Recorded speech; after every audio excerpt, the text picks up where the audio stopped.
Okay, lovely. Good morning, everyone, and welcome. And this is our final session of the Caribbean Climate Responsive Agriculture Forum 2023 edition. And so today we have some interesting topics. We have drone technology in agriculture, and we will also be having a session on beekeeping. And we have with us today Rose, all the way from Tanzania in Africa, and Miguel, all the way in Belize. And I'm sure we have persons from across the Caribbean, from Belize, Suriname, Guyana, Trinidad, Grenada, St. Vincent, Barbados, and Lucia Dominica. Looking at St. Kitts and Nevis, Antigua and Barbuda. We also have with us Haiti. We tend to also have some Haitian participants, persons from Jamaica, as well as the Bahamas, and sometimes we do get participants from Costa Rica, where ICA headquarters is located. So just quick housekeeping, you could rename yourself in the Zoom just to give your name and your country, or you could just simply put your flag in the chat just to get an idea. We can get an idea where persons are joining us from. We'd be grateful that you mute your mic so that we do not interrupt the presenters while they're doing their presentation, and so persons could hear clearly. You can also, open up your camera so we can see the faces and have the session a bit more interactive today. The session will follow a simple format, which I will get to, but during the discussion session, you could either open your mic and speak, you could raise your hand, or you could put your question in the chat. We would like, for persons to speak, I love to hear the accents from across the region. So, raise your hand and you will be called upon. And as I mentioned, the session will be recorded and that will be shared with you for persons who want to review certain sections of the presentation, or for persons who may have missed the session. So my name is Nikele Greg Wakarai. I am from the beautiful Nature Isle of Dominica, and I am a technical specialist in soil and water with ICA, and I will be your moderator today. And so persons will be seeing a lot of emails from me. So face to the name, that's me, for persons who are new to the session. And so today we have with us Rose and Miguel, as I mentioned. So for persons who are new to this session and persons who may have forgotten, what the key objectives of this forum is, key for us is that we want to raise awareness and share knowledge, not only on climate smart agricultural practices, but good practices and new information, new technologies that are coming out to help build the resilience of the agriculture sector, to help farmers improve their livelihoods, and to also, get the interest of persons who are not directly in the agriculture sector, but we have the backyard gardeners, and we also have the tourism sector, which is highly impacted by the agriculture sector. And so persons to get a better understanding of what is going on in the agriculture sector, how they can contribute to improving it, even if they are not directly involved in the sector. And so, as I mentioned, you realize we are broadcasting across the region. And so we want to build a community of interested persons from all sectors. And we want to use that forum to promote an enhanced, coordinated approach to what is happening in the agriculture sector. And so we want all the countries to be in one setting at the same time and to get an understanding of what is happening at the same time, and to have these required actions to be done. But very key for us, I know a lot of us do attend, the virtual sessions, the in-person trainings, and the various workshops that are happening. But a lot of the times we tend to feel that we're just sharing information, we're just talking. And so key for us in this CCRAF is we want to share the knowledge, share the information, but also we want to translate that and link that to actions on the ground, where we do have a lot of projects happening in the country. Sometimes we do get some funding under the CCRAF to do some actions. And so this year we do have an opportunity, which I will speak about after Rose has completed her session. And so without any long further ado, I would like to present to you Ms. Rose Funja, and she's the Managing Director of AgriInfo from Tanzania. And so she will get a bit into the use of drone technology, and she'll give you some experiences and some work she has done in Africa. And so this is your opportunity for whatever questions you may have. I know a lot of persons are very interested in the drone technology. And I know a lot of persons also have a lot of questions of its feasibility, especially for small farmers in the Caribbean region. So I will now pass you on to Rose, who will do her presentation, and then we'll get into some more discussion. Rose, go ahead.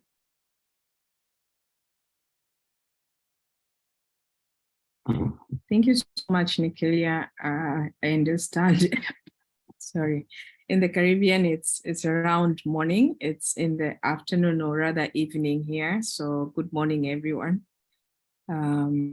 I'll just go ahead because I have a very short time. So let me slide show that and then go ahead and start the presentation. So the presentation is around drone technology and climate resilience agriculture. And okay, this is where we're going to focus on understanding the benefits of data-driven agriculture, but then also understanding the drones and the softwares that are basically used in this space. Whose poll is this? Nigeria, should I cancel the poll? I cannot hear you. You could just close it on your screen. Don't cancel it. I just want to get some baseline from the participants. Sorry, I forgot to mention, I'm just giving a baseline poll, so to get persons level, to get a bit of understanding of persons' involvement in drone and also in beekeeping. So just take a few seconds to answer those. Thank you. All right, okay. Then we'll talk a bit about how data is collected and how actionable actions are taken out of it. So just to start a bit, there's a bit of definitions around data-driven and precision agriculture, which has to do where the data is collected, which is the data-driven, which you have on-farm data, while precision agriculture has to do with the whole value chain. So not only on the farm, but also on the market and all the way to the user. So things like how do you do traceability and all that, that's precision. Why do we do this? Basically, efficiency, profitability, and sustainability. That's what we're looking at when we're talking about data-driven agriculture. Now, how do we get access to that data? And let's talk about drones and the sensors and the softwares that are working towards that kind of precision agriculture. So whenever we're talking about drones and agriculture, we need to start with a question. You see that on the right-hand side, there's a cloud of different answers that the drone data can be collected and answered. So you need to start with a key question, especially if you're talking to a farmer or if you're talking with somebody who is working towards drones in the sector, the agriculture sector. So do they want to know about, let's say, crop health? That could be a question that they have. And then you work there towards answering that. So you start with a question. And then now you move to, now we talk about drones. So why drones? Drones are used in places where you have geospatial data that is missing. Maybe there's no satellite data or there's a cloud cover in it.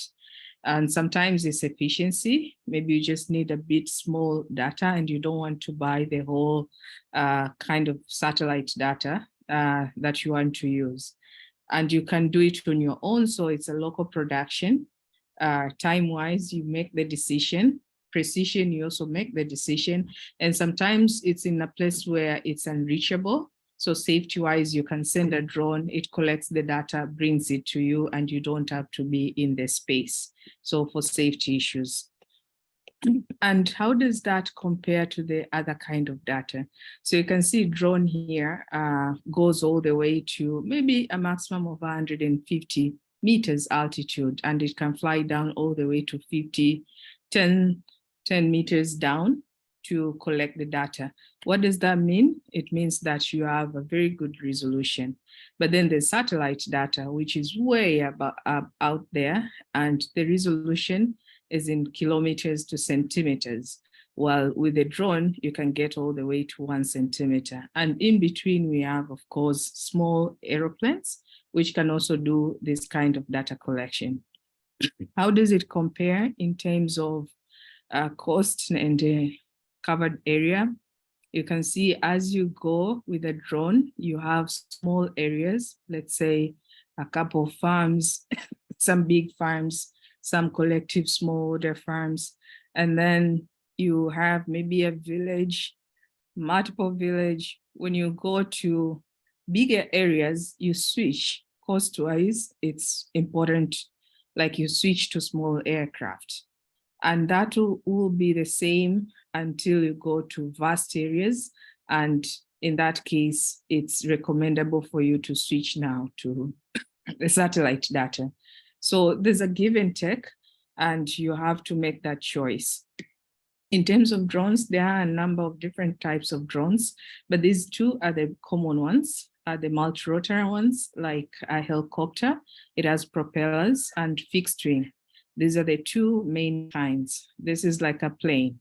The difference between these two, this is takes off vertically and lands vertically. So if you do not have a runway, especially in farms where you have like trees and all that, you might want to use a multi-rotor.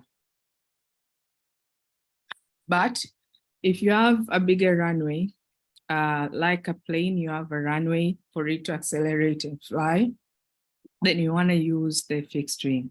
It goes fast, it goes longer distance compared to the multi-rotor. Now, this is a VTOL, is a vertical takeoff and landing. It takes a hybrid of the two. So takes off as a helicopter with the rotor, and once it attains the height, it changes to the fixed wing. So it's a hybrid of the both. It takes the sweet side of both sides, and sometimes it's a good opportunity to use this one. And then there's one that has not been developed in a longer time, which is underwater. But these are the common types. So like I said, you have the rotor, less time, area covered. This covers, the fixed wing covers more, and precision-wise, it's almost the same, really, when you talk about the rotor and the fixed wing. In terms of cost, the fixed wing has more cost. You can see multiple rotors are almost 12 of them or 16 will give you one fixed wing. So cost-wise, that's how it compares. And then in terms of now, a drone flies and it can fly on its own, and that's it. But then your intention is to collect data. And if you're collecting data, you have to give it what we call a payload. In this case, a payload could be a camera, a red, green, blue camera. This is a camera like the one that you have on your phone, or you can have a sensor, a multispectral sensor. And this is the one that is more sensitive for agriculture. Why? Because the multispectrum has both. It has the visible part, the red, green, and blue, and it has the invisible part. And you'll see shortly here, the invisible part, which is red edge and infrared, is the one that combined with the visible part can help you answer questions like crop health. So how does it work? The sensor, you have the sun that shines on the leaves of the plants, and the plants does photosynthesis, and then it reflects some of the lights. The one that is reflected is the one that is captured by the sensor. And once it's captured by the sensor, this is the data that now you have to take and analyze. And of course, because it's a drone, you also have GPS data of where this data was captured.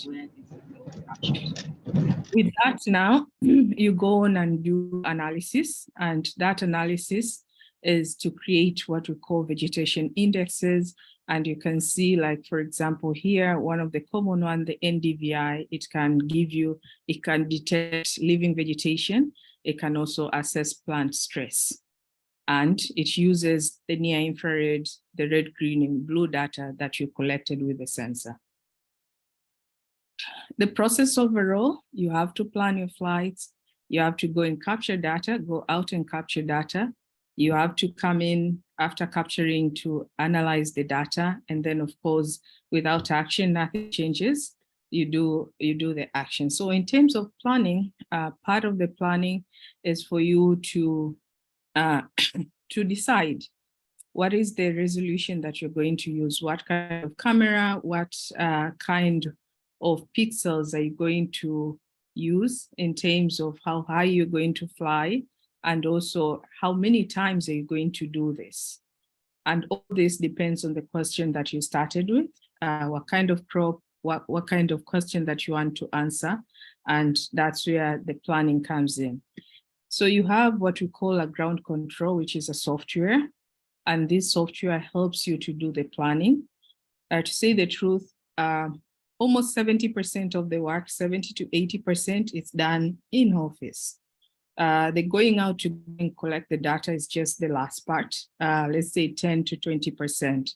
But the mission planning, so here you see that this is a software and you've already made decisions. These decisions are made onto the software, how the images are going to be collected. You'll understand how many batteries you're going to use, how long are you going to take.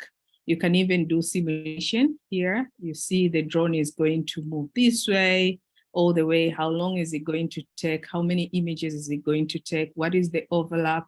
All these are decisions that you need to make in the back office. Now, when you do missions, there are multiple things, pre-flights, during the flights, and post the flight, and safety issues. So normally we use a checklist that you have to go through as you do your planning, and just before you fly and after you fly. So this is an example of a checklist that you have to check in. Otherwise, you might miss something. Imagine missing a memory card after doing all the work, going to the field, and you've not collected the data that you've gone for. So we assume that you've done your planning, you've gone to the field, fly your drone autonomously. Remember, we did planning. So the planning is the autonomous. Autonomous, that means you are instructing the drone on what to do. This is the work that you do on your back office. And then the drone will go and do the work. And then now you come back, you have the images. The next thing is for you to stitch up the images. And for that, you'll have a software, and you stitch the images and you have one blank sheet of the images. And this is why you also fly autonomously, because then the images can be taken at one level. And then beyond that, now, once you have your ortho mosaic, which is the stitched images, now you have to go and use softwares like maybe QGIS, Esri to just dig in a little bit deeper, or use the indexes to calculate the indexes within the map for you to understand what is happening on the farm. So I'm going to share with you some of the use cases of what we've done. This is something that we did in the maize, and we were looking at maize pre-harvest losses, and we flew in 3 villages. This is the image that came out. This is the NDI image, and think of it as a traffic light. Think of it as where you have red, there's nothing that has actually grown, or maybe it has just dried out. Where you have green, it's where there's growth that is good. And where you have yellow, it's in between, it's not doing so well. And we've overlaid it with plots of the farmers. So that was on the maize to see what is the crop health. And the drone, of course, that we used was a fixed wing.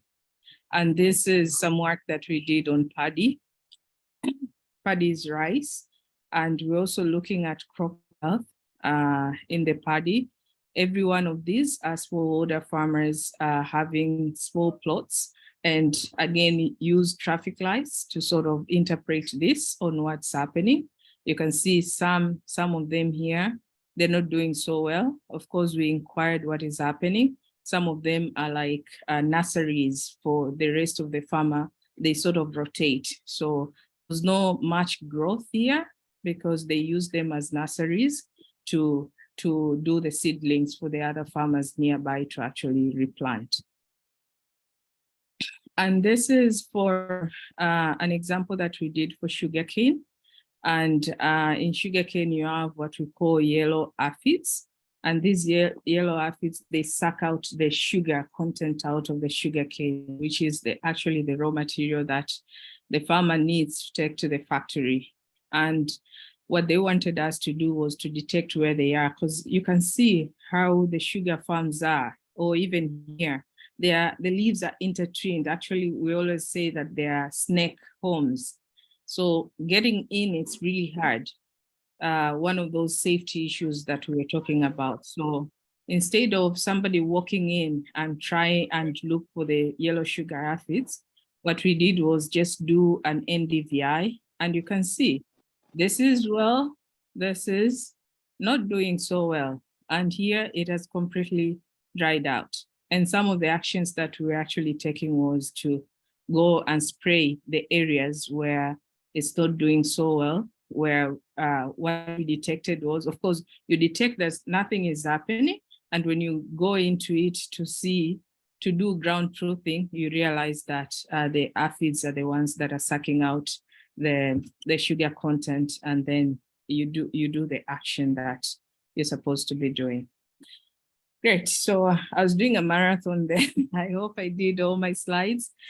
So I was introduced to somebody from Agriinfo. We use drone as a tool for data collection. We work into agriculture. We're in Tanzania, but we also work in the telecom sector to collect data and do digital twins. And we also do trainings within schools and also within institutions as far as agriculture is concerned. And here you see that we are in the farm also doing some trainings.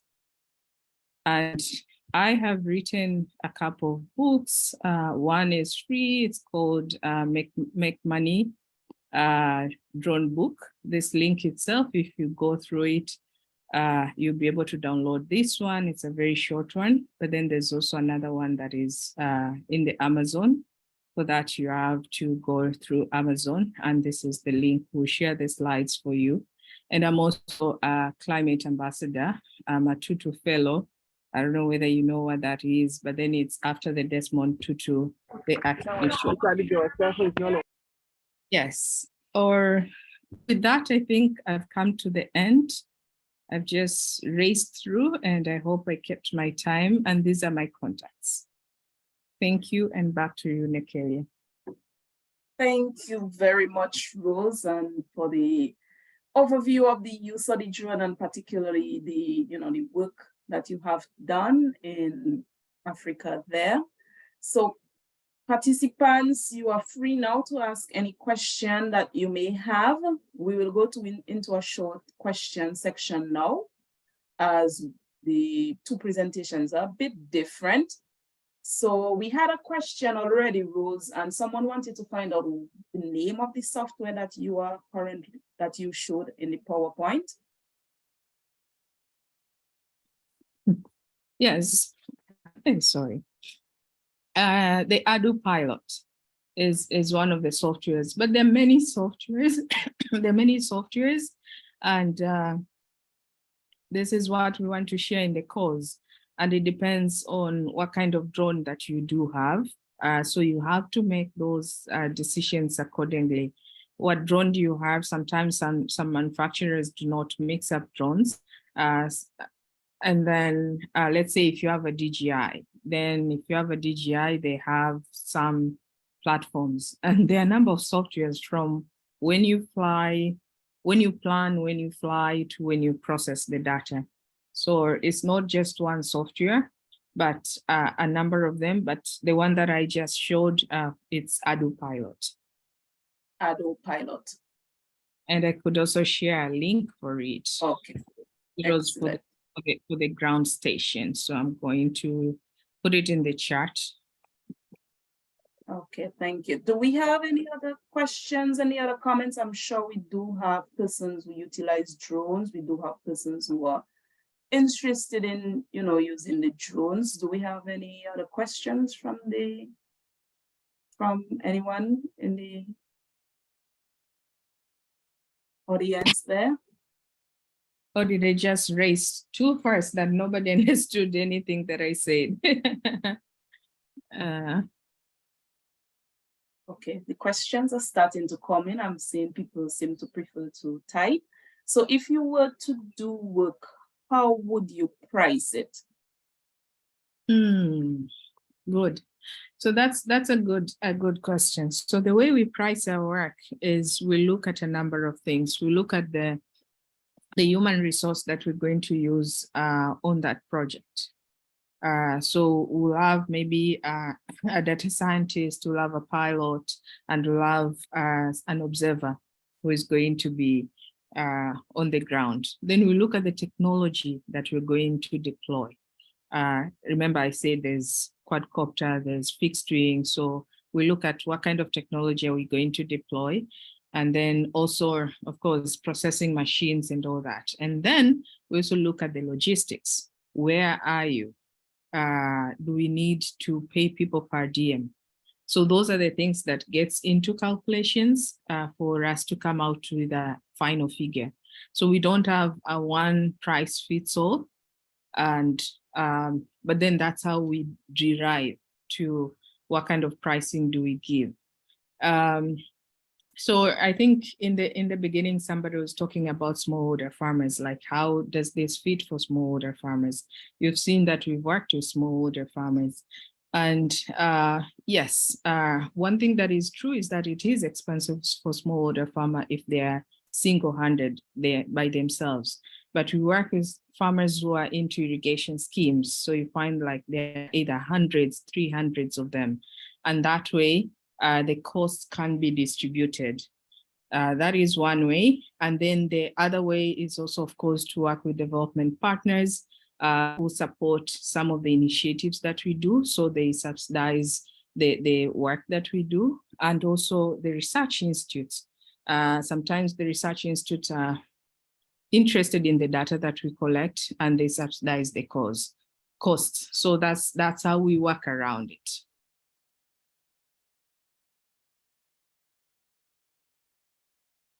Sorry there.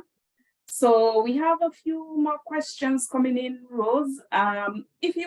Okay, how does your information complement a national database? And of course, you just mentioned some institutes who are interested, of course, in terms of improving policy. So how does your information complement a national database in terms of improving policies? Yeah, so that's one issue that we really have. And it's not only in Tanzania, it's for all of us who are doing data in the agriculture space. You find that there are some disjointed sort of databases. And this is something that the Commonwealth has started looking at, and also my government is putting together like a strategy for us to sort of being able to integrate the kind of data that we collect and sort of get incentives for us integrating. It's not happening as yet, but then that's the aim. That's where we want to go, to see how do we, because a single data source that is linked to other data sources is much better than just a standalone. So we're not very good there, but it's something that we're working towards. I'll go quickly through the questions because I'm seeing them. Okay, so before you go, I will just take Damian, whose hands is up. So Damian, go ahead. Hi, good morning, everyone. Thanks very much for your presentation, Rose. I got that you have sensors to detect crop health. Are there sensors also to detect between different types of vegetation? So for example, if I wanted to know my coverage of coconut trees versus papaya trees and cabbage stands and so on, are there sensors to help us to detect the acreages of particular crop types? So let me repeat and see whether I understood the question. Is if you're flying on a mixed cultivated farm, would you know how much of those is crop A and how much of that is crop B? Is that the question? That is exactly the question, yes. All right, so for that, you have to go one step further. You remember we said orthomosaic, and then once you have your orthomosaic, you go one step further and do what we call machine learning. You teach your computer to understand what is crop A and what is crop B, and then ask it to now do the counting for you. Does that make sense? So you have to click. That's the machine. You're teaching a machine that if you see this crop, this is crop A. If this one, this is crop B, you have to give it a sample. And once that sample is good enough, then it can go and do all the bigger area for you, because it's the same thing. So one of the things that we did was there was somebody who wanted to buy ananas. Ananas is pineapple. To buy pineapples, and we were not sure how much of that was in a certain village. So what we did, we flew out, collected the images, and then went and teach the software that when you see this, this is a pineapple, and this is also a pineapple. So we created a small sample, and then it did for the whole of the images, it did the counting and came back to us and say, in the image that you've given us, there's 100K pineapples. So that is one more step that you have to do beyond the data collection and analysis. Does that make sense? Yes, it's very clear. Thank you very much. Thanks for that. Excellent. So the next one would be, Rose, do we need license to purchase drones specific to agriculture at national levels? Yes, so for most countries you do. I don't know about your country.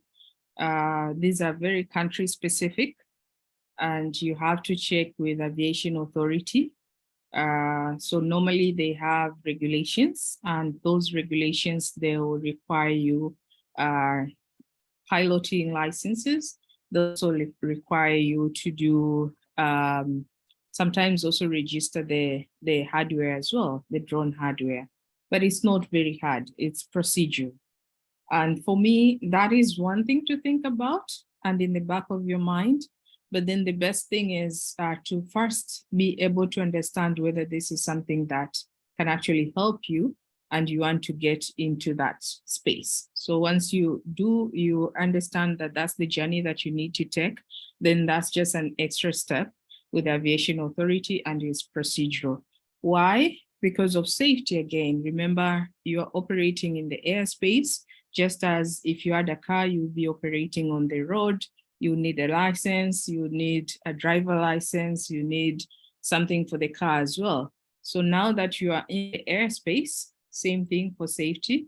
They need to understand that if you see a plane, do you understand what you need to do?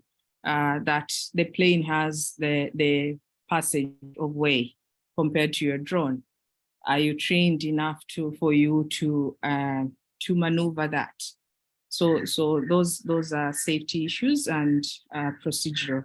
Yes. Could you share a link for your ebook? I'll do that shortly. It was an excellent presentation. Thank you, Densier. Did you have any legal restrictions from government or government affiliated agencies with flying drones in your jurisdiction? Yeah, that word is very hard for me. Wasn't the time to say it. Yes, we started using drones in the very early time. And I have to say that we've actually grown with the government. We started when it was a very small community trying to understand each other. So as much as it was not a walk in the park, but starting with them also made us very happy because we learned together. So it was not easy, but we've been learning together and we're still together with the government. We can just walk to the aviation authority and give our opinions, and then they will see if it's something that they want to take on board or not. So that's a good one, because a drone industry is hardly 10 years old. So there's a lot that is changing, and there's a lot that I need to learn, and people need to learn, because it's growing every other day. Does the drone come with a built-in camera, or you have to buy a separate one? Okay, so a drone mostly comes with a built-in camera. However, if you need a sensor, you have to buy a drone with a sensor. So you have to be very specific what kind of drone that you want, and what kind of sensor that you want. And like I said, it's a payload, so you can change from now and then. So, but like a phone, it comes with a camera, at least the RGB one. But if you need a sensor, you also have to go an extra step and purchase that one. Are there drones solar powered? I'm yet to see that one, the solar powered one, because the drone battery, it's hardly 20 minutes for the quadcopters, yeah, for you to be on air. So I don't think that you would want, in those 20 minutes, you would want to be on air being solar powered in those 20 minutes. So it really doesn't make sense. Maybe if you are solar, if you have a solar panel and you're using that with another alternator to recharge your batteries, but not a drone with a solar panel installed on it for it to fly. Are the NDVI and other indexes explained in the book? No. They're not really explained in the. I assume that you are asking about the book that I wrote. I just talked about NDVI. I didn't talk much, but it's something that Nekelia will talk about the cause, and we intend to deep dive into that. What would be your recommendation for the best non-industrial drone that has infrared tech to use? Non-industrial.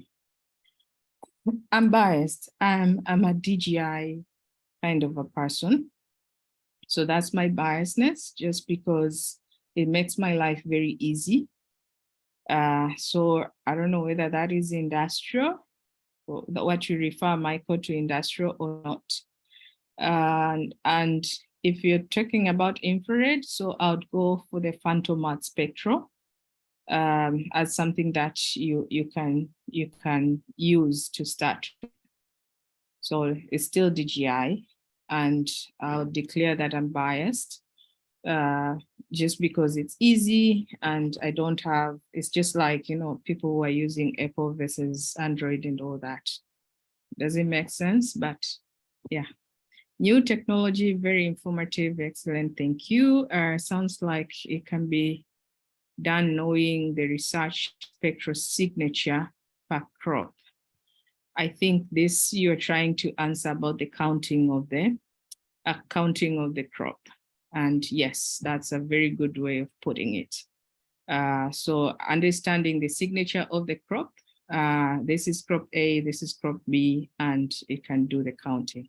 That's the machine learning part. Good morning. Assessment of products of different plants. Is there a particular program is doing the assessment of products of different plants? Mena, I am having difficulty with that one. Understanding, if you can come back and probably explain, will be helpful. Benes, we need to make more effort and push, educate our farmers in the Caribbean. These forms of technologies we can use to carry out agricultural activities, and providing means for them to get access to these as well. Amen to that. Grenada, Asante sana. So that's Swahili for thank you. So see somebody gets a bit of Swahili there. Thank you, Grenada. How do you know which drone to purchase for use in agriculture? Natasha. So you have to look at the area that you need to cover and the kind of questions that you need to answer. Basically, that's it. It's as if you're saying that, how do I know what kind of data do I collect? Because the drone is going to collect for you the data. Area will decide what is the capability of that drone. And then the type of data will decide what is the payload. And then you put that together and you have your answer, which kind of drone fits in your space. We have just about 5 minutes. Okay, that was Nikelia, thank you.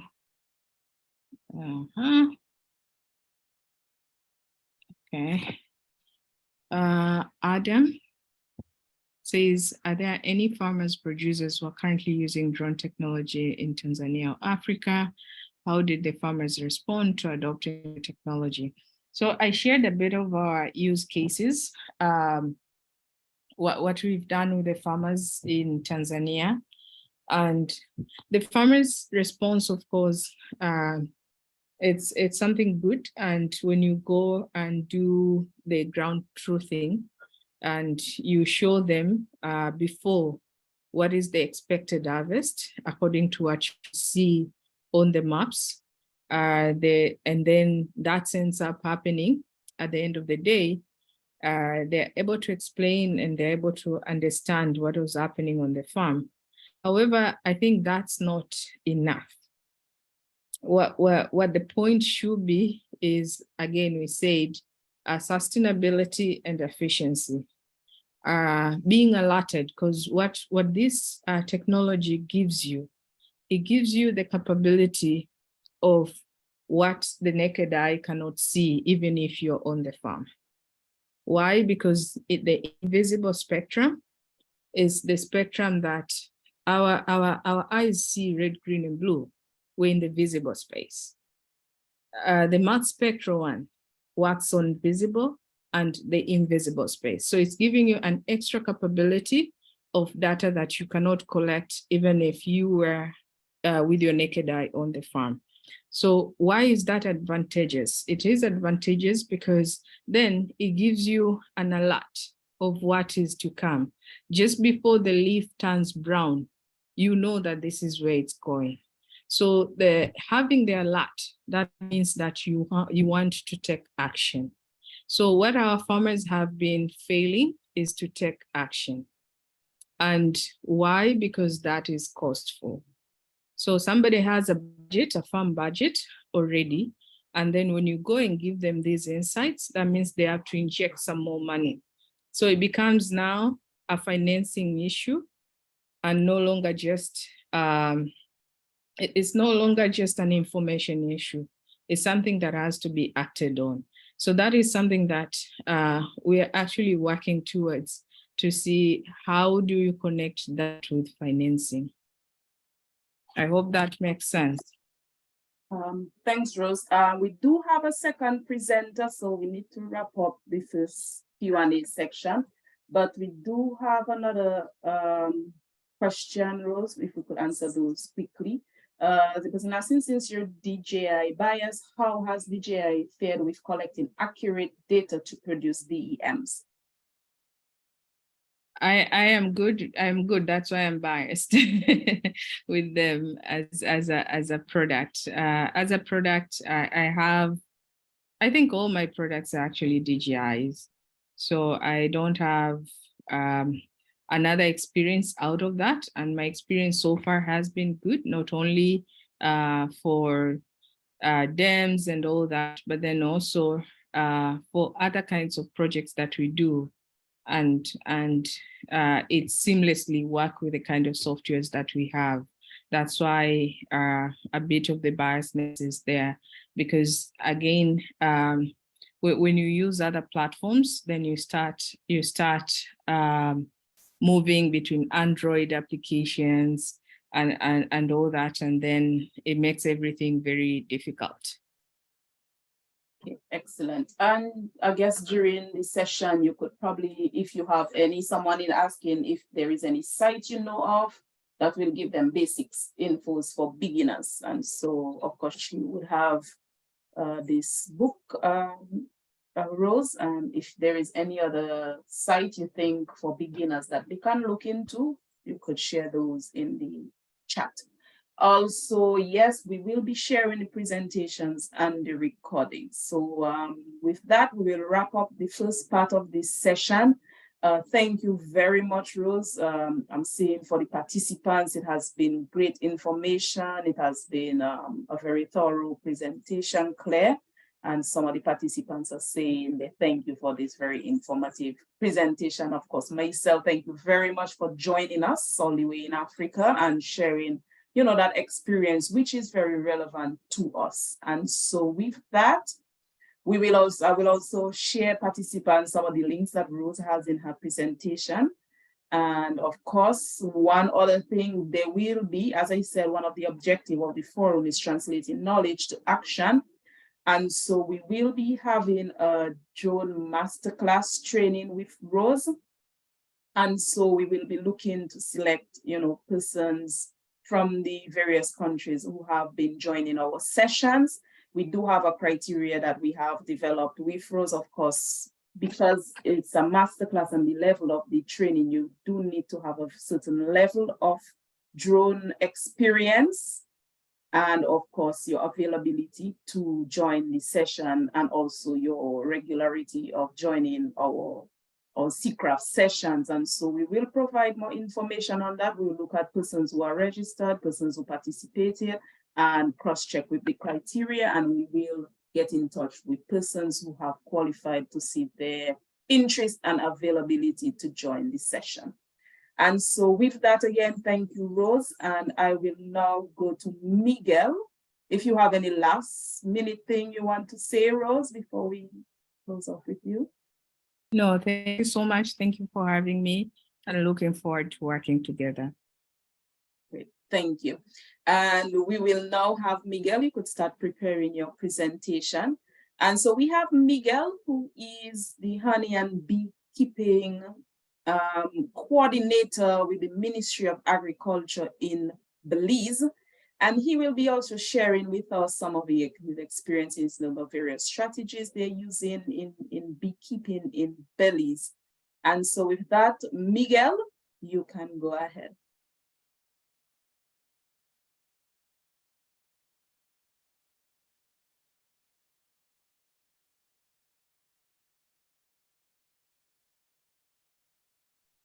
You are still muted, Miguel.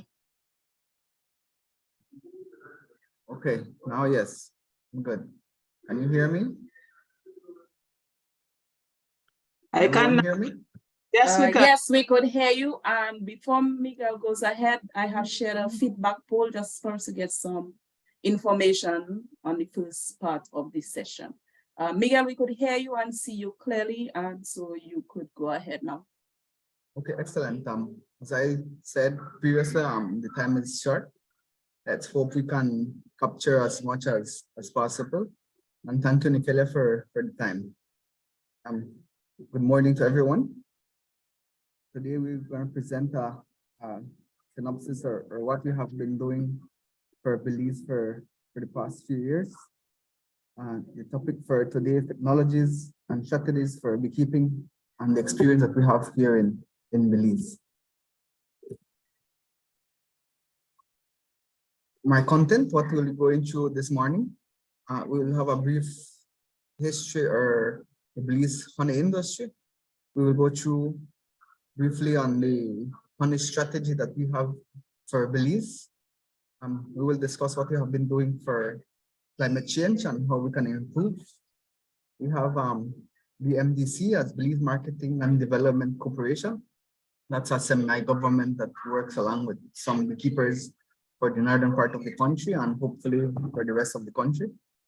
We have experience with beekeepers, value-added honey, and the products that you can get from the honey, and also the CDF project that we have recently executed, and we are almost in the ending stage of this project. And how it has been going for Belize.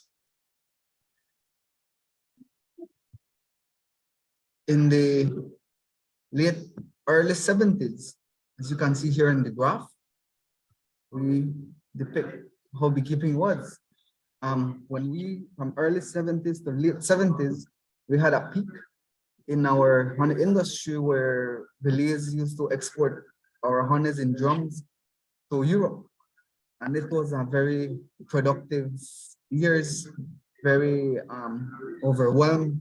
Beekeepers were making very good production, very good profits. And worse, sending to Europe, this was very highly paid. So it was excellent during those period of times for the beekeeping industry in Belize. We have very good vegetation. We had very interested and hardworking beekeepers. And we had an average of 70 to 80 pounds per colony.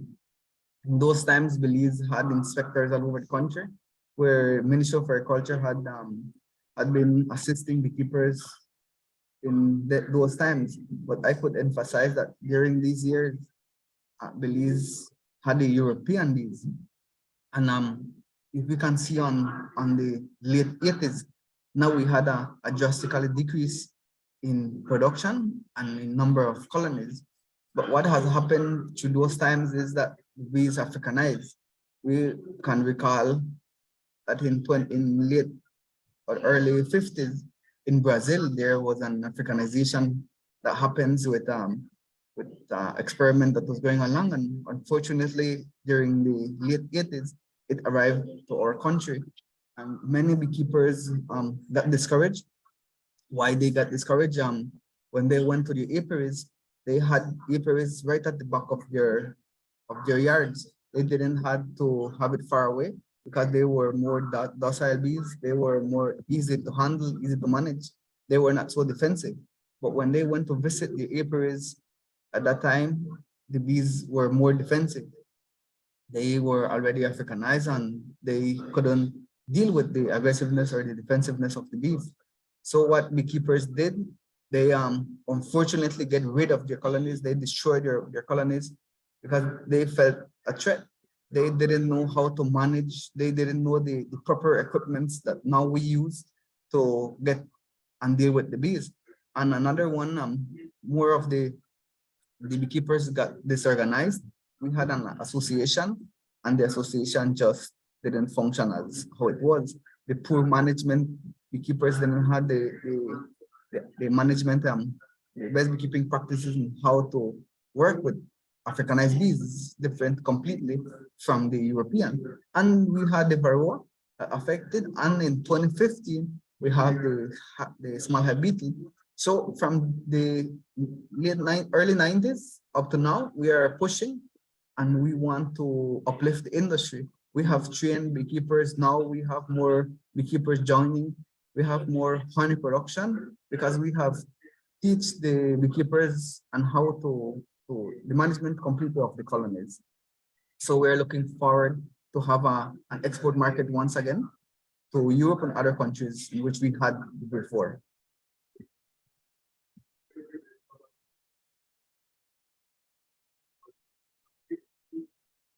How it is distributed in our country, beekeepers from other districts. This is the northern part of our country. We have 6 districts in our country.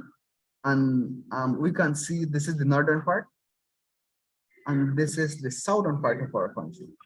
So in total, or where I am located is in this section where it's in Orange Walk district.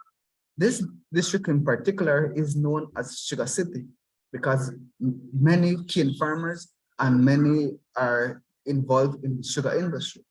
So this area here, along with Cayo, is the district that has the most colonies in Belize.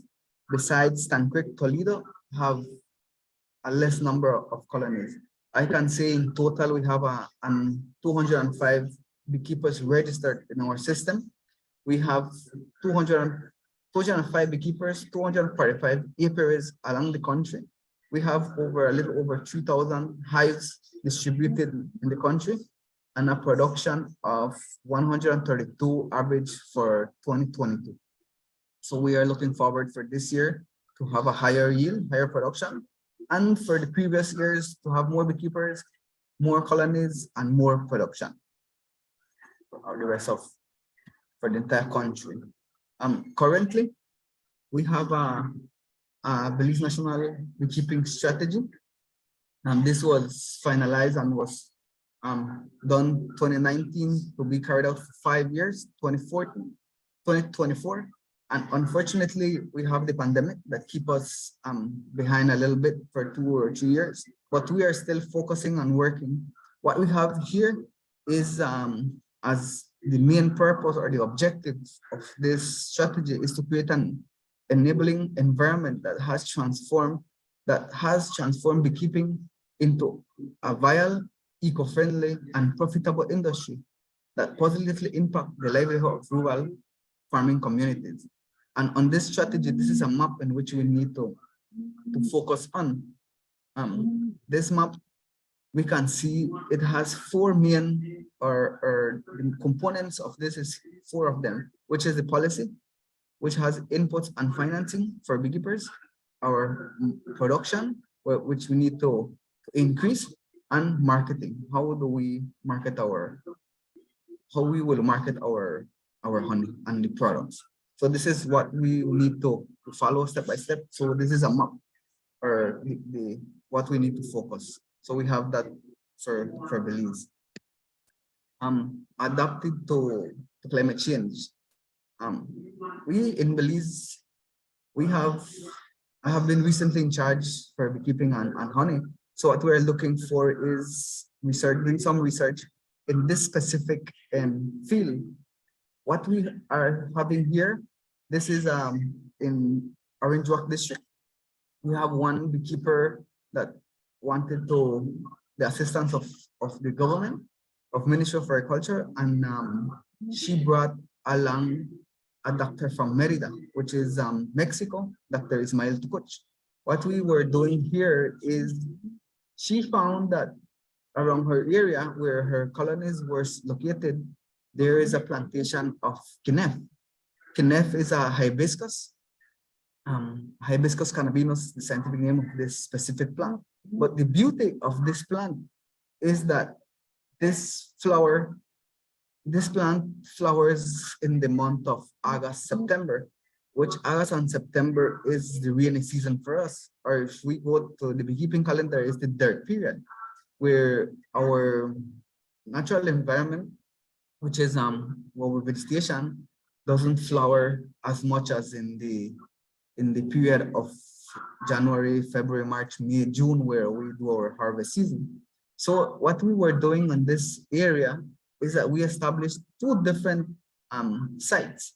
One right in the center or around the middle of this plantation, which is 100 acres, and we set up another apiary with 6 colonies as well in a normal vegetative area where she had her apiary. So we were comparing the growth of this, the population growth, and when the bees bring their nectar and store it to the colonies. In this period, beekeepers normally feed the colonies with a sugar syrup and with a protein patties to substitute their food, their energy, their source of protein, and their source of energy. What we noticed from this specific plant is that they flower in August, September. They flower for 2 months, and the plant itself, where the stem is, all along to the roots, it has a secretion. So it secretes a nectar. So it was very helpful for the beekeeper. She did not have to feed these specific colonies because they were foraging from those plants. And she even could have harvest if with the bringing of nectar from these specific plants. So it is a good idea if they could have planted more. The purpose of this plantation was to harvest the seeds for an oil. So taking advantage the seeds, and the beekeeper can take advantage with the nectar that the bees forage from these plants. Another option that we have been promoting to our beekeepers and our cattle farmers is that we need to have live fence or a silvopastoral system. This live fence helps to mitigate climate change while we are promoting the planting of new trees. If we take a look at pastures, most of the pastures in some countries, or including Belize, they have dead fence, which they just put a post, and the post is just a dead piece of plant, or a dead post. Or farmers use concrete posts for their fence line. So if we use this specific strategy where we do live fencing, we can also assist for the livestock to eat from this specific plant. And also when it flowers, we can use one specific, which is very, very good and has good foraging for bees, which is the magic cacao. And in scientific is Glycerida sepium. It is a very productive plant for flowers for beekeepers. It is a melliferous and polliniferous plant. So it is very helpful for the bees. Another option that we have been seeing to the colonies now, how we can assist is in putting, rather than using the normal medium box for the super of the colony, we use the shallow boxes. The shallow boxes is that we have noticed that whenever we have the flowering, we have 2 or 3 weeks consecutive of flowering. And during those times, the bees can seal completely and mature this size. But if we put these ones, we have noticed that the bees doesn't seal and mature. So after the 2-3 weeks, we suddenly see a decline of flowering, and then the bees need to consume the honey.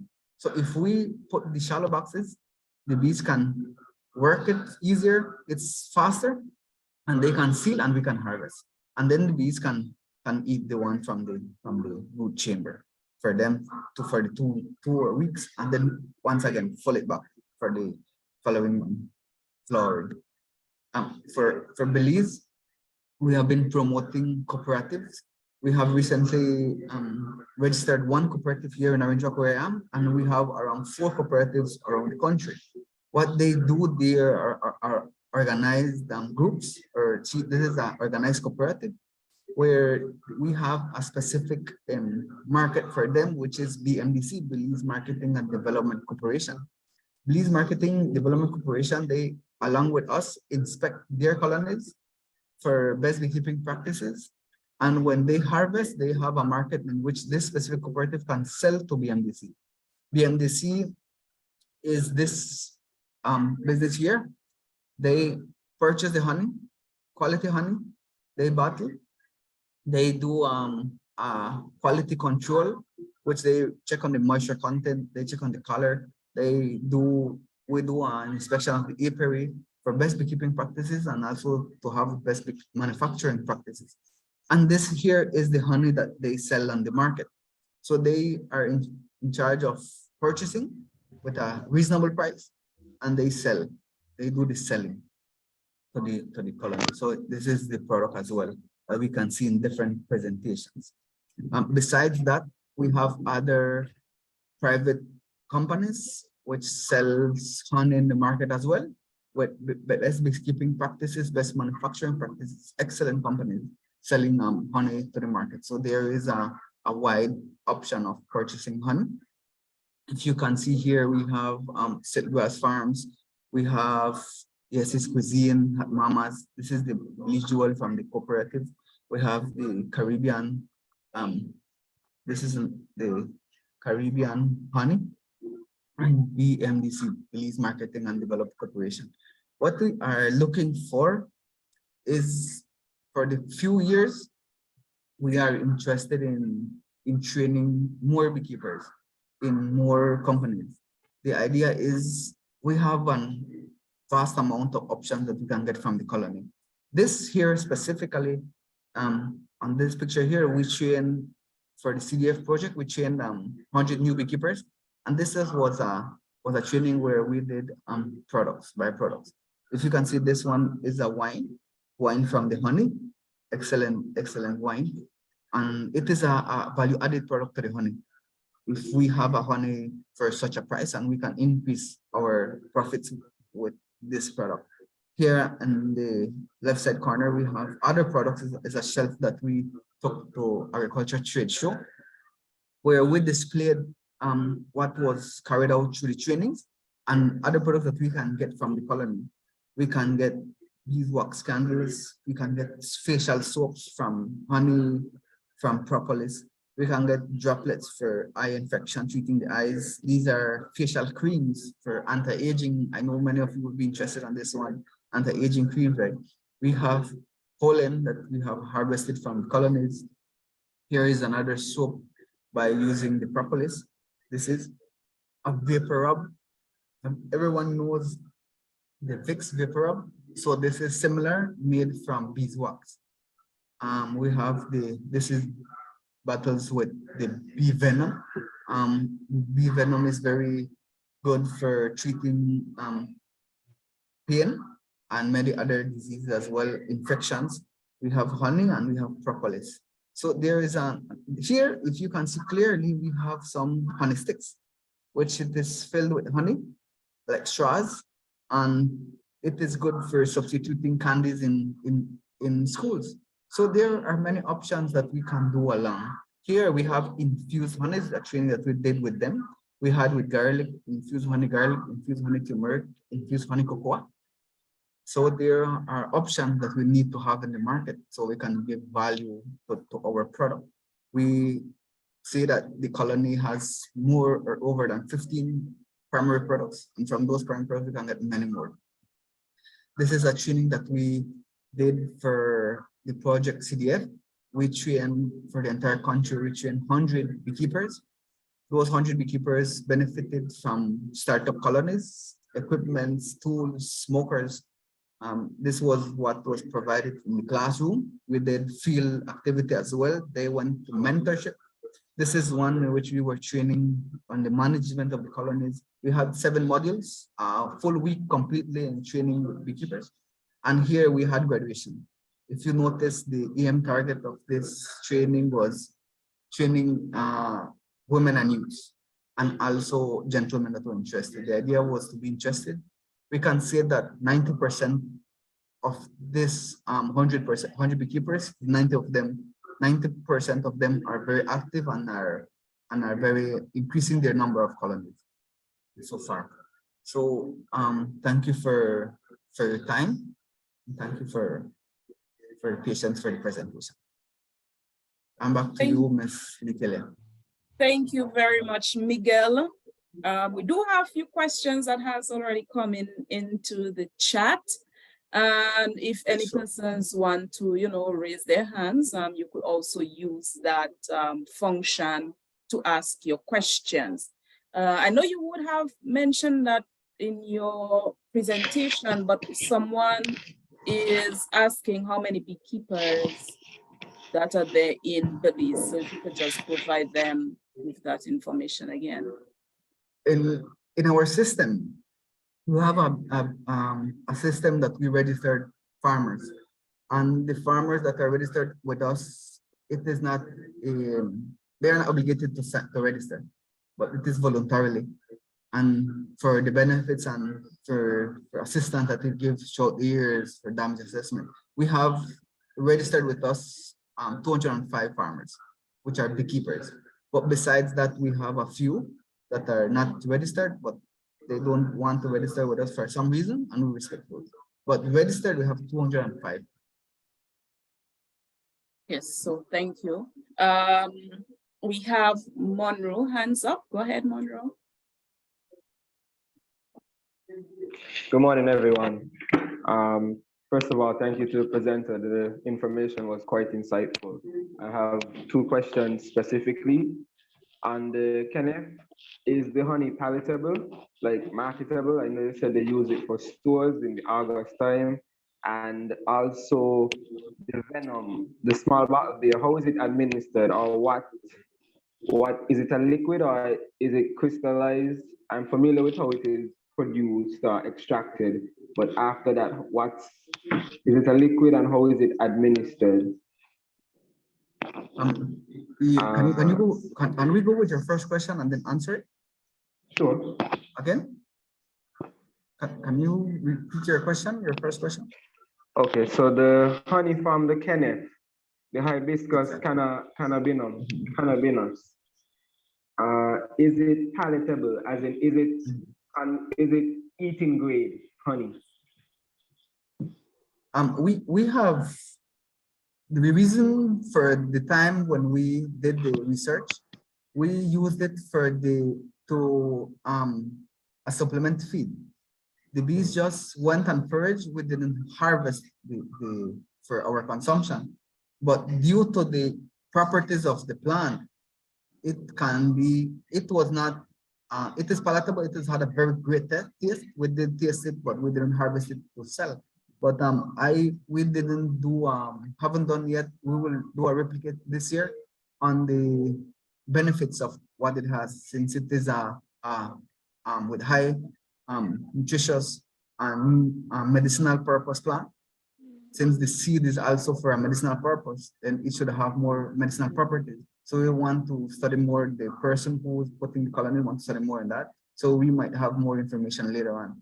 But what the bees did, they just consumed during the time. Understood. We didn't harvest. Your following question? It was, how is the venom administered? Is it like a rub or is it a spray? How is it applied? How is it used? The venom that we had on display, it was used as a rub. But I studied apitherapy, which is the use of the bee products for treating illnesses and disease. So the technology has advanced. Previously, how the bee venom was used or administered was by the bees to sting your where you wanted to treat the area of the patient. But now there are injectables. So it depends how you want to use it and to whom you want to use it. You need to be very careful whenever it comes to the bee venom, because all the bee products can cause an allergic reaction. But in specific, the bee venom, that one was only for a rub. Okay. That's excellent reviews. One more question or request while I'm on the floor. Could I have a copy of the policy outline? Yes, definitely. Definitely. We will reach to you guys. All right, then I'll reach out to Nikita. I recall you mentioned, sorry, if the honey was crystallized or it was liquid. We sell our honey liquid form.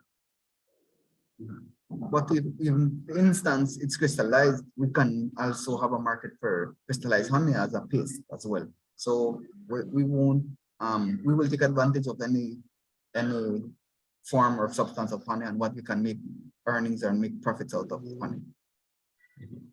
Okay, thank you for your questions, Monroe. We do have a number of questions coming in, Miguel, so prepare yourself. Sure. So what has been the experience of keeping the cooperative working together? I know you would have touched a bit on it, and I'm guessing someone wants a bit more detail on, how have you been working to keep the cooperative together, or they themselves? Whenever it comes to formal groups or a cooperative, it is challenging. Working on your own, it is challenging as well. So what we have been promoted for our department, I work for the agriculture department, and together with the agriculture department, we have a cooperative department where the cooperative department get together, identify a group that is interested in working, and they go by trainings. They go a sequence of trainings. After maybe 1 year or two that they are interested and they are collaborating in participating in the training, they form to a cooperative.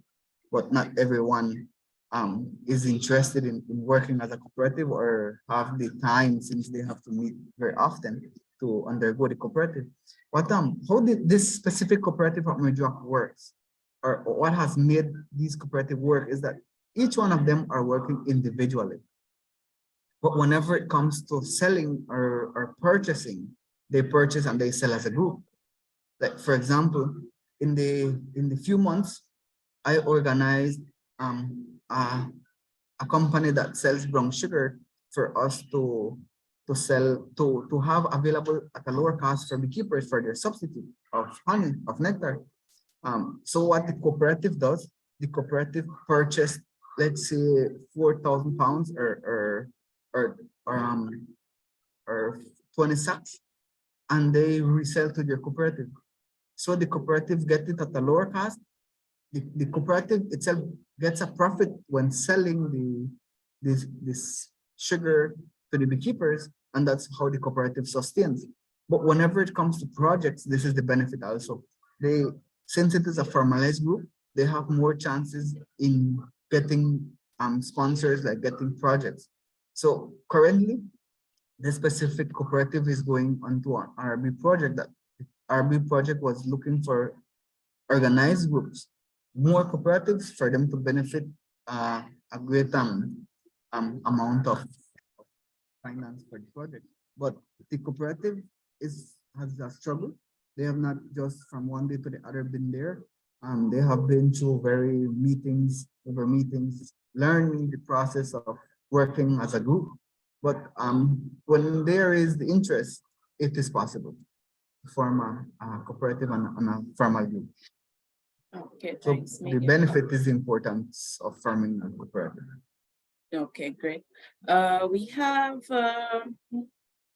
someone is asking, does the honey produced by the bees that use the canip nectar, does it taste like canip? I'm not sure if you use that same term for this fruit. The question, does it taste like what? Canip. Kenneth. Canip. I'm not sure what the name is. Michael, if you want to give a little explanation, if you're still with us. Michael Young. Okay, we will hold on that one for a bit. I'm not sure what the name you use for this one. In terms of, well, Melanie is also saying, wow, an impressive array of value added products, and so compliments to the bellies for the number of products that are coming out of the beekeeping. I see Tamika hand is up. Go ahead, Tamika. Good. Hi, good day. Hi, good morning. Right. Good morning. To clarify the question on the Guinea. Sure. Remember that they had discussed the hibiscus, you said they would feed on that. So the nectar, what we want to know is if the honey that is produced tastes like the plant. It had just a taste. little, yes, it just had a sour taste. As if we harvest from a citrus, something more similar to that. But besides that, it has a very nice taste in which we could consume. And what the idea is for that research was to provide the colonies with enough nectar, not for us to substitute, so to cut costs. The idea, and then the honey, it had a very pleasant taste. No taste, it wasn't off. The canep has a smell, and it was almost similar to the smell as well. Okay, thanks. Okay, so we have a question from Danilo. Do you have any assessment on how uncontrolled use of agrochemicals have affected bee population and honey production in Belize, as this has been raised in, this is a problem that has been raised in Costa Rica? I can state an experience where we had a plantation of, it was papaya. And many beekeepers around the area were concerned. They noticed a decline in population of colonies. Fortunately, the company discontinued, and we didn't have that situation anymore. But for the past, we have been working with the policy and we have established on the policy, and we need to finalize a B Act where we need to have apiaries located in areas not close to a vegetative or a plantation where we have farms or communities. So that will assist in the contamination of chemicals, but currently we do not have any research done on how they have been affected. But we have had several reports where close to Mexico not being here in Orange Rock, that due to the pesticides, many beekeepers have colonies completely destroyed, but that hasn't happened here in Belize as yet. We have we cannot control bees to forage on areas. They go to 3 kilometers, bees forage up to 5 kilometers. But what we plan or what we want to do is to train the farmer when and how and where to establish an apiary. That will help a lot. And many farmers are conscious and trying to, if they have farms, apiaries in the same area, well, they spray at night or they spray natural control insecticide. Okay, great. Next question is, we have Melanie, who is her cooperative is trying to operate a processing facility, and of course, I guess you could, if you have that sort of information, you could share with me, and I will share with the participants. And she's asking if you can share any advice or document which can provide some valuable guidance as to how to proceed. I'm guessing this would be more in detail, and so if you have any advice or any documents that you can share in terms of value addition products, I will share with the participants. And someone wants to know, currently, where does Belize export their honey to? Currently, Belize is working, currently BMDC is at Miami. They are doing an expo where they're showcasing our products, not only honey, but rice, but what other products we have. But we are working together with UK. We have sent to do lab results for the honey that we have here, so to see if we meet their requirements. Currently, we are not exporting, but we are looking firstly to satisfy the demand for our country. We can supply only 60% of it. So we're trying to satisfy the demand here in Belize and possibly find an export in UK once again. Okay, great. Wayne is, well, Ramilson is saying congratulations on your presentation. We also have Wayne Berkeley, who is indicating quite an informative and excellent presentation. And if you could please share your contact. Melanie is saying that I'm also impressed with your training module, and if there is any way they can access that. Of course, Definitely. If you can, we could share that. Definitely. Very informative presentation from Patrice. Dacia is in a great presentation, Miguel, interesting and inspiring information, and wants to know, will training be available for persons outside of your country? And I would like to know about making the infused honey, and so if there is a possibility for that. I can share, Michaelia, some of the presentations that I have. I can share with you for you to share them. Okay, good. Under this session, we don't have anything really set up in terms of bee training, but if we do have an opportunity for that, we will share with the participants. How is the venom captured? What process do you follow to capture the venom? How I do the capturing of venom, I train in Spanish, and then maybe I can say this in Spanish word, is that por punteo. It is a very tedious job where we have if you see the microscope, it has a little glass. So we get bees by bees for them to stand on the glass, and then we capture and then we process. But there are more sophisticated ways where you can purchase venom capturing device, which is like this size we put in the colony, or you can put outside the colony, and it has like shocks, electric shocks, and that will cause the bees to leave their venom on the glass and then harvest it at the same time. So there are many options, depends on what scale you want to harvest your venom. But those are the best the simple ways is for punteo, but by making the bees in one by one or the glass. There are two options. You can choose, depends on the budget. Okay, well, we have somebody else. We have a bit of persons that are interested in the value products. We have somebody who is interested in knowing how to make the wine. Of course, whatever information Miguel is able to share with me, I will share with you, the participants. Someone wants to know, how do the price of the value added products compare with the honey itself? One example, what I have noticed that people are interested in, or they saw very easy to consume, and not only for adults but also for kids, was the honey sticks. Let's say if I have a 300 ml bottle, this maybe someone can do the math. 300 ml bottle, we sell it for $7 Belize, and from this 300 ml bottle, we can sell for $3 $4, or let's say 50 cents for one on the price that we sell, 50 cents for one honey stick. And then the honey stick only has 5 ml.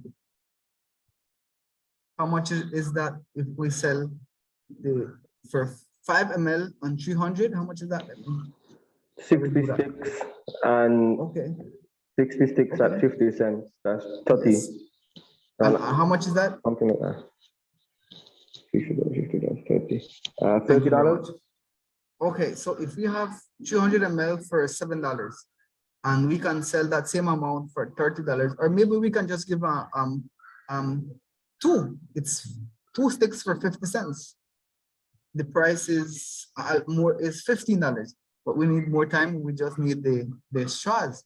So we can add up a 50% profit whenever it comes to doing other products. While we are doing the soap, we are doing the shampoos, we are doing it is very that's interesting. 100%. Yes, it is. We can get 50 over 100% whenever we're doing our value added products. More profit for our honey. Okay, so value added do have added benefits. Indeed it has. Do you in Belize employ any other management techniques to combat environmental changes due to climate change? Are there any other specific techniques that you employ to deal with or to adapt to some of the climatic changes? Currently, we are working to see with other entities how we can mitigate climate change, but those that are presented are the most that we are working together with it. But we are liaising with other departments as well, since agriculture is not only bees, but with water management, we need to work a lot in water management. We need water for our colonies, so we need good water for our colonies, not contaminated water. So all of that fall hand in hand. So we are working together to see how best we can work. We know that beekeeping is very important. It is pollination important, 70% of what we eat. So ministry is very focused on beekeeping and helping any ways how we can boost our system and mitigate climate change. Okay. In terms of the cost of the bee, they were asking if this is in Belize dollars. Yes, Belize dollars, which is 2 to 1 in US. Okay, 2 to 1 in US. Great. Someone wants to know if you could quickly recap some of the benefits of the venom. I guess they must have missed that a bit. Yeah, the benefits, we know that it is anti-tumoral, anti-cancer. It has many properties. It has anti-tumoral, anti-cancer. It has relief pain. It is an antibiotic, a natural antibiotic, 9 times better than penicillin. And we can follow on many. It is an tumoral, for arthritis, it helps very good. So it depends on how you use it. You can use topic, you can put it as a rub, you can as a bee sting or as an injectable. You can also consume it as oral. So it depends what is the situation of the patient and how it responds to it. Yeah, definitely. As Miguel would have mentioned, of course, if persons are allergic to bees, then the allergy Yes. will remain. So you have to be very careful, ensure that you or the person is not allergic to bees. So I guess this one is going to the whole agrochemicals. And so apart from relocating the bees or, training the farmers to identify the most suitable spots for bees to an area from contamination, what would the Ministry of Agriculture what are some of the intervention to engage neighboring farmers in restoration and climate smart practices? I'm not sure if you're directly involved in that component, but do you have any idea what some of the intervention the ministry is doing in terms of farm management to reduce that impact of agrochemicals on the bees?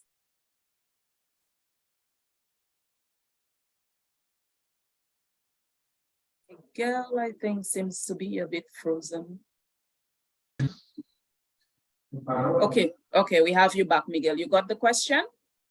No, can you please repeat the question? It says internet Okay. connection is unstable. Yes, I realize. Apart from relocating the bees to an area away from areas which are contaminated, especially the farms and the agrochemicals, are you aware of any intervention that the Ministry of Agriculture is doing to engage, neighboring farmers in restoration and climate smart practices to help reduce, the impact on the bees? Whenever we have established areas in location where there are excessive use of pesticides or farming, we recommend for beekeepers to relocate. So we've tried to identify an area where we can relocate those farmers. And what we are working now is we have many protective areas where no farm is done on those areas. It's very vegetative. And what we want is for us to get access to those areas and for us to establish apiaries with formal cooperatives or groups that are formalized for them to abide by the rules in those areas in which they don't want to hunting, they don't want deforestation, cutting down of trees. So if we can relocate new beekeepers or existing beekeepers in those areas,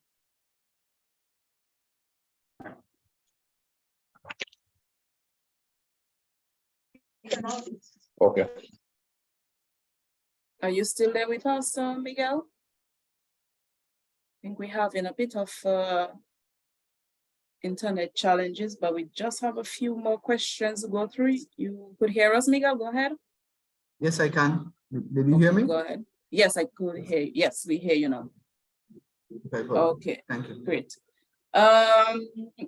A bit of clarification in terms of the bees. Do you use all local bees or do you import bees to enhance your honey production? Currently what we have here in Belize, or we can say that there are over 20,000 species of bees. And from those 20,000 species of bees, we have the Apis mellifera, which is the honeys that I presented. But besides that, we have the stingless bees or the native bees, which are all on the meliponic culture. And we have also another one, which is the solitary bees. But we do not import. We have our bee here is the Apis mellifera, which is the Africanized. And what we have done, we have selected from that same bee to have docile ones. So we are working on that. We do not import. We don't have intentions of importing. We are working what we have for the moment. Okay, and that has been going good. Yes, we have worked good. They are very productive, very defensive as well. But we are working in selecting. Okay. Okay. So we have another participant indicating, thanks for the excellent presentations. Indeed, very informative. And also the policy plan is exemplary. Someone wants to get an idea of where do you source some of your equipments? Yes, we have several or some that we can obtain from, but most is from US or from Mexico. Okay, okay. US or Mexico. And someone wants to know if they are able to obtain information on making the honey products. I think a lot of the products the persons are actually interested in, and I saw somebody said a lot of these products would be beneficial for the Caribbean region. And so if you have any information you could share that I could share with the participant on the products that is being developed in Belize. Someone is asking, do you have photos of the stingless bee, and do you use the honey from the stingless bees? Yes, we do have one apiary here that we initiated a while here in my station. My station is right beside a community, so I cannot have the Apis mellifera because they are defensive. But we do establish one, which is the stingless bees, Escaptotrigona pectoralis. That is the specific bee that I have here, and they are the difference in production. The production is very low. They produce 1 or 2 liters will be the most, 1 liter and a half will be the most that they can produce a year. But the difference is that the honey is specifically for a medicinal purpose, very medicinal and mostly for eye drops. But you can use it to treat other problems as well, or sicknesses as well. But that is the main purpose, medicinal. And yes, I can share pictures on the chat. Yes, okay, thank you. And that is quite interesting. And so this is it for the question. I would have shared a feedback poll. So for persons who have not completed it, if you could take just a minute or so to complete it.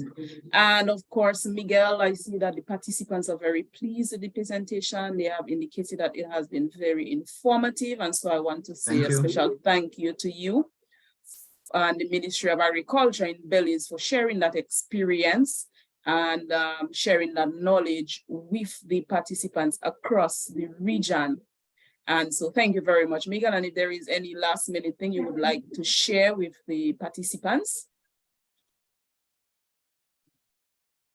Well, I'm not sure if you directly working with bees or beekeepers or working for the government or somehow, but that's one of the things that I can emphasize in beekeeping is wonderful. It is you enjoy working with bees, and it isn't easy. It's simple. It takes time, dedication, and once you love what you do, just keep on. It is a business. Beekeeping is a business where you can earn profits. So keep going there, and thank you everyone for your time. Thank you very much, Miguel. And so this is it for us, and this, as I mentioned, is the final session of our 3-part series. And so on May 17th, we would have had the Caribbean develop agriculture applications to help farmers adapt to climate change. Part 2 was held on June 14th, which was experience of children, youth, and women organizations in agriculture, climate action, and sustainability. And for that session, we would have had YFAM from Trinidad and Helen's Daughters Women's Organization in St. Lucia, sharing their experiences. And of course, today we close off with the drone technology and, building a sustainable and climate resilient agriculture sector, looking at, the whole precision agriculture, looking at, mapping the farms to make better decisions, and also looking at, with Miguel with us right now, with the technologies and strategies for beekeepers, sharing with us that experience. And I see a lot of persons are very interested in the value added products. And so, as I did mention in our previous sessions, for persons who would have attended all 3 of these sessions and also 2 out of 3 of these sessions. So if you have attended all 3, to show our value and to thank you for your continued support and your continued participation, we will be awarding persons a certificate of participation. And of course, if you attended all 3, you will get a gold award.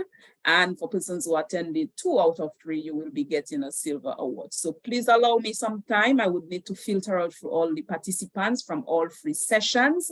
And so within a 2 weeks period, you should be getting those. Also, as I mentioned, we will be, capitalizing a bit on the knowledge to action where we want to have a masterclass training. It will be virtual for some of the participants who will qualify. And so I will also need some time to go through that and go through the criteria and see who qualifies to be part of that training, and also contact you for your interest and availability to be part of it.